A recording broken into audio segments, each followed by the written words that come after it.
En el año 1941, Japón lanzó un ataque sorpresa contra territorios estadounidenses en el Pacífico, marcando un punto crítico en la Segunda Guerra Mundial.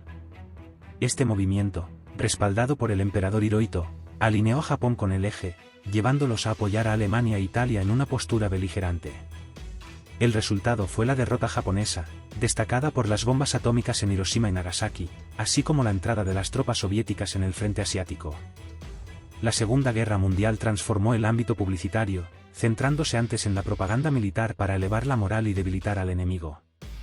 Surgió la teoría de la aguja hipodérmica, que argumentaba que la comunicación de masas es un arma de manipulación unidireccional. En este contexto, exploramos la propaganda japonesa durante la guerra. La propaganda japonesa destacó por su explotación de elementos culturales tradicionales, como el kokutai, identidad nacional, el akki-chiu, todos bajo un mismo techo, y el bushido, camino del guerrero.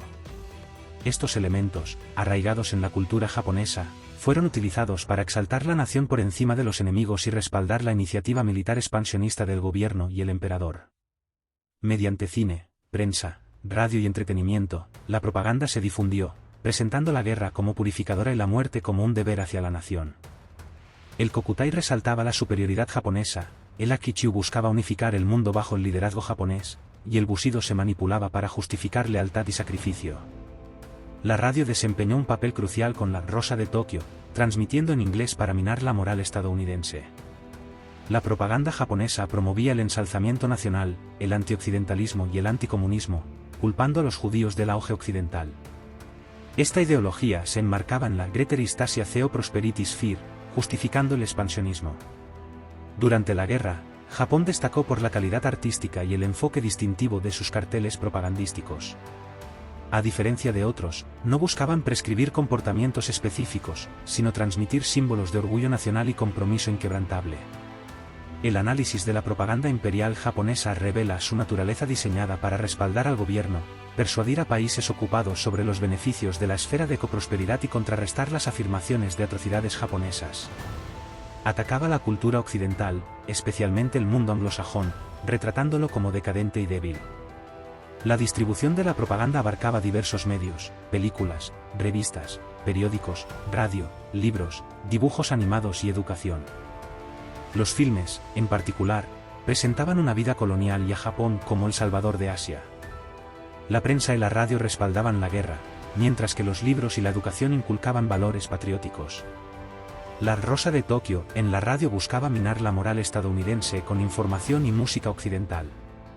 La propaganda promovía la unidad nacional, la identidad japonesa y la contribución personal a la nación y el emperador. En comparación con la propaganda estadounidense, la japonesa destacaba por su enfoque único y la ausencia de representación directa del emperador. La lealtad del pueblo japonés a la causa nacional se consideraba innegable. Aunque la propaganda japonesa influyó significativamente en la opinión pública y la moral durante la guerra, el análisis contemporáneo sigue evaluando su impacto y legado histórico. La propaganda japonesa, en su complejidad y singularidad, sigue siendo un tema de investigación y debate en la comprensión de la Segunda Guerra Mundial y sus consecuencias. Con este contexto en mente, las autoridades japonesas se embarcaron en la creación de una propaganda que reflejara la homogeneidad y lealtad de su población, manteniendo al mismo tiempo la divinidad del emperador fuera del alcance de representaciones gráficas demasiado directas. Los afiches propagandísticos japoneses durante la Segunda Guerra Mundial se destacaron por su excepcional calidad artística y un enfoque distintivo en sus mensajes. A diferencia de muchos de sus homólogos, no buscaban prescribir comportamientos o emociones específicas. En lugar de ello, transmitían símbolos de orgullo nacional y compromiso inquebrantable. Esta estrategia única se debía a la creencia prevalente entre las autoridades japonesas de que su población ya estaba profundamente dedicada a la causa nacional. Esta suposición no carecía de fundamento, considerando la excepcional homogeneidad de Japón entre las principales potencias de la época, donde la lealtad de sus ciudadanos era prácticamente un hecho. No obstante, Japón enfrentó un desafío particular al crear sus afiches de propaganda. El emperador Hirohito, considerado una deidad, estaba conspicuamente ausente de estas narrativas visuales. La presencia divina del venerado emperador se consideraba inapropiada para ser representada a través de caricaturas toscas. En contraste con la veneración de Stalin en la Unión Soviética o la adoración de Hitler en Alemania, Japón celebraba a un líder secundario, el general Tojo. Este desvío de la norma subrayaba el carácter único de la propaganda japonesa durante la guerra. Lo máximo que los carteles japoneses podían hacer en relación con el emperador Hirohito era incluir su fotografía junto a la de los aliados de Japón. Este gesto reforzaba un tema predominante en los carteles de guerra, destacando la unidad con los aliados de la nación como un símbolo de fuerza y solidaridad. En última instancia, la propaganda japonesa durante la Segunda Guerra Mundial tenía como objetivo principal mantener alta la moral de la población y retratar una imagen positiva del Japón imperial. A través de diversos medios, desde películas y revistas hasta la radio y la educación, se buscaba consolidar la cohesión social y justificar el esfuerzo bélico. Este enfoque único, marcado por su énfasis en la identidad nacional, la lealtad al emperador y la exclusión de representaciones gráficas directas del emperador divino, distingue la propaganda japonesa de la de otras potencias de la época. La Segunda Guerra Mundial no solo fue un conflicto bélico, sino también un campo de batalla en la esfera de la información y la percepción, y la propaganda jugó un papel crucial en la manera en que cada nación moldeaba la narrativa de la guerra para su población y el mundo. El impacto de esta propaganda en la sociedad japonesa durante la Segunda Guerra Mundial fue profundo. Los afiches, los mensajes radiales y otros medios de comunicación se convirtieron en herramientas poderosas para moldear la percepción pública y fomentar el fervor nacionalista. La figura del general Tojo, líder militar y político, fue destacada como un símbolo de la fuerza y la determinación japonesa. La propaganda también se centró en demonizar a los enemigos de Japón, retratándolos como amenazas malévolas que debían ser enfrentadas con valentía y sacrificio. Esto contribuyó a la creación de una mentalidad de nosotros contra ellos, que reforzaba la cohesión interna. La participación de la población en el esfuerzo de guerra fue promovida intensamente. Se alentaba a los ciudadanos a contribuir al frente doméstico a través de la producción de bienes esenciales, el ahorro de recursos y el apoyo moral a los soldados. La propaganda también desempeñó un papel crucial en la movilización de la mano de obra y la promoción de la disciplina social. El control gubernamental sobre los medios de comunicación era estricto, y la censura garantizaba que solo se difundieran mensajes que respaldaran la narrativa oficial. Esta manipulación de la información llevó a una percepción distorsionada de la realidad, donde la victoria parecía inminente incluso en momentos críticos.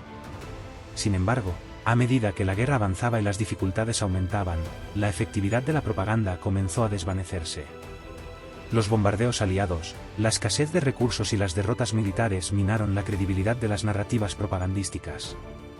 La población japonesa comenzó a experimentar el verdadero costo del conflicto, y la realidad chocó con la imagen idealizada presentada por el gobierno. En el periodo posterior a la guerra, Japón experimentó una transformación significativa en su cultura y sociedad. La ocupación estadounidense trajo consigo una serie de cambios, incluida la democratización y la desmilitarización del país. La propaganda de guerra quedó en el pasado, pero su impacto perduró en la memoria colectiva, recordando a la sociedad japonesa los peligros del nacionalismo extremo y la manipulación de la información. En retrospectiva, la propaganda japonesa durante la Segunda Guerra Mundial es un testimonio fascinante de cómo el poder de la imagen y la palabra puede ser utilizado para influir en la psique de una nación en tiempos de conflicto. La historia de esta propaganda sirve como un recordatorio de la importancia de la verdad y la transparencia en la información, incluso en los momentos más desafiantes de la historia. Esperamos que esta inmersión en esta historia haya sido una experiencia fascinante y esclarecedora para todos ustedes. Si desean seguir explorando los misterios y las intrigas de otros momentos históricos, les animamos a mantenerse conectados con nuestro canal y a suscribirse para no perderse futuros episodios. Te dejo un vídeo de un hecho poco conocido, el último zar vivo en la actualidad. Agradecemos sinceramente su compañía en este viaje y les recordamos que, a través de la comprensión y la reflexión, podemos forjar un futuro en el que la humanidad elija el camino de la verdad y la sabiduría sobre la oscuridad y el secreto.